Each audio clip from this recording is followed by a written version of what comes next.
Hello everyone, welcome to my channel today. I'm Tara with Pieces of Tara Artistry. Thank you for joining me today. Today I'm going to be doing a pearl pour with a Dutch pour combo. This is the Pouring from Coast to Coast collaboration with my friends Garrick Brown Art Studio, Britt Clayton Design, Chris Jessic Fluid Art, and more. Maida Pours Fluid Art and something else I can't remember. Sorry, Maida. It's all in the description box below. So I am going to be doing a pearl pour, Dutch pour through it. We got to do whatever we wanted this week, so it's kind of fun. We got to just let ourselves be creative and do whatever we want. So I am going to be doing this baby here, and I really hope you guys enjoy it. I will be teaching this at the Fluid Art Experience, if you haven't heard me say it yet, in Seattle, April 27th through 29th. There are tickets available. All the info is in the description box below. Go to fluidartexperience.com and you will get all the info there. So, end of my commercial, and thank you guys again for being here. Let's get to the pouring. Okay, so you can see from my table that this is my second try. Now, the first time I did this one, I ended up with really bad pulling away from the edge of my canvas with the pearls, and that'll happen. You'll get really bad see-through if you don't paint your edges and create a tacky surface for that paint to hold on to. So I scraped and I am going again. No worries, those table scrapings will be scraped up into a cup at the end and reused later on. So this is my base coat. This is my new base coat recipe. Easy, easy, easy. The recipe is in the description box below, and it is also in my previous video, which I will share at the very end for you guys to click on if you're interested in that.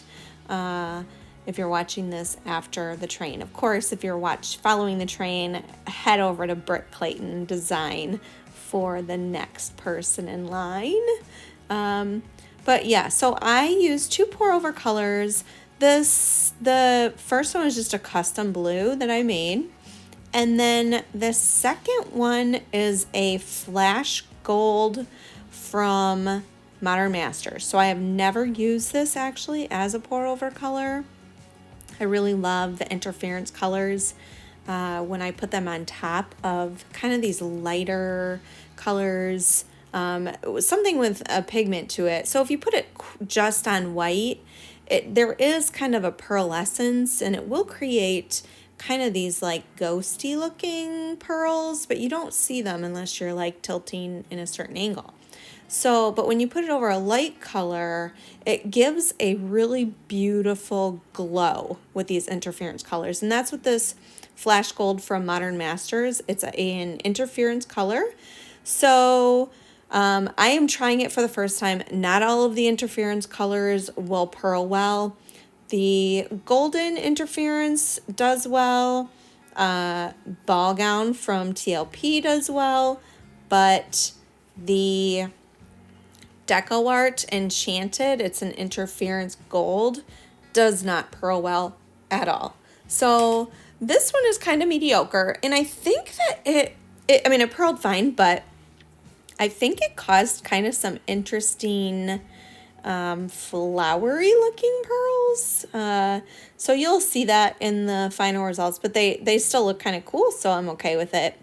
Now when I tilt that, you saw I tilted in kind of a circular area, and as soon as I saw pearls pop up, I tilted back the other direction, getting paint towards the center so that I got pearls all the way around, because really I just want this one, the pearls, to frame this circular canvas. And this is a 16-inch canvas.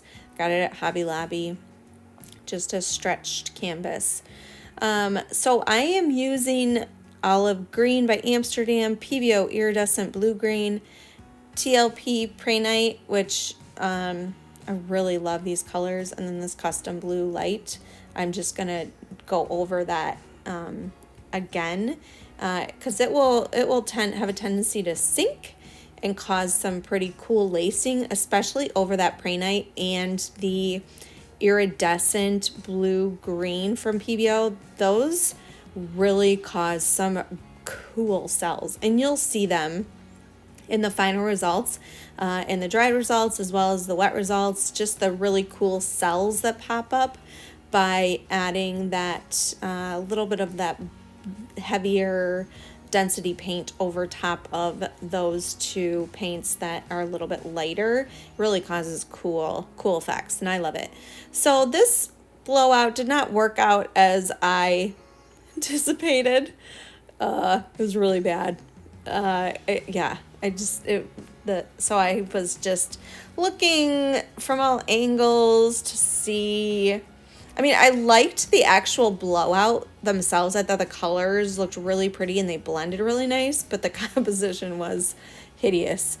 So I started to just do what I do, started fiddling, widening that out, covering more of the canvas with the Dutch pour portion, which this is what's cool about, you know, this technique, is being able to just kind of fiddle with things and play with them and get some really, really pretty results. So I really like this one after I played with it for quite a while.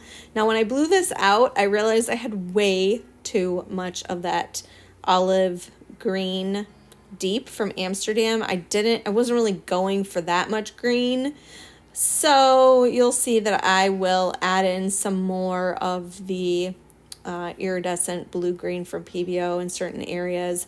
I got this thing from paint pour store. It's like a straw with a little nozzle on it. I don't even know what you call it, but I love it. I am having the best time playing with this thing, and I am able to blow paint and manipulate paint that I previously was not able to do. So in the center section, there was so much of that light blue. I was not a fan, but just by kind of blowing little sections here and there, I was able to make that look really pretty and flow, like it flowed together, like it was all one continuous blowout. So I love this new toy of mine. I saw it on Instagram, I think, or something like that. And I mean, I know there is like a puffy 2000 out there that people are using. I just never used it. And then I just saw someone on Instagram using this and went into their bio and saw where they got it. And it was the paint pour store. And I got it on Etsy. It was like, I don't know, 20, 25 bucks, not much at all. And so I have been, and it came with like 3 nozzle like extensions. So I love it. It's pretty fun. So this is like actually about 2 hours later. I came back and you can see the edges are already starting to dry, but ooh, look at those cells that are created from that PREHNITE and that iridescent blue-green. Oh, I love this part right here. It's so pretty.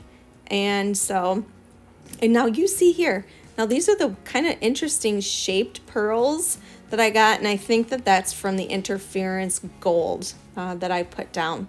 So yeah, here's some more. This is that section that I tried to break up a little bit and used a little bit, added in a little bit more of that and iridescent blue-green into it. I love that part right there with the PREHNITE and the iridescent blue-green and the Amsterdam all together. So I don't know, guys, I really think this one turned out pretty. I like this composition here the best, and it dried gorgeous. And so you'll be able to see kind of that glow in the center when I show you that. But look at how cool those cells look. Even dried, it dried perfectly. The pearls, I had minimal pearls in the Dutch pour part, which I really like getting pearls in there. I just don't like them taking over. So I love the glow from these pigments and from that iridescent blue-green. I think it looks really, really pretty with the light on it. And then that center has the glow from the flash gold. Yeah, I was really happy with this one. So I you know, you guys have to let me know what you think. Head on over to Britt Clayton Design. She's up next in the Pouring from Coast to Coast collab. Thank you guys all for being here, and you all have a great one. Bye, y'all.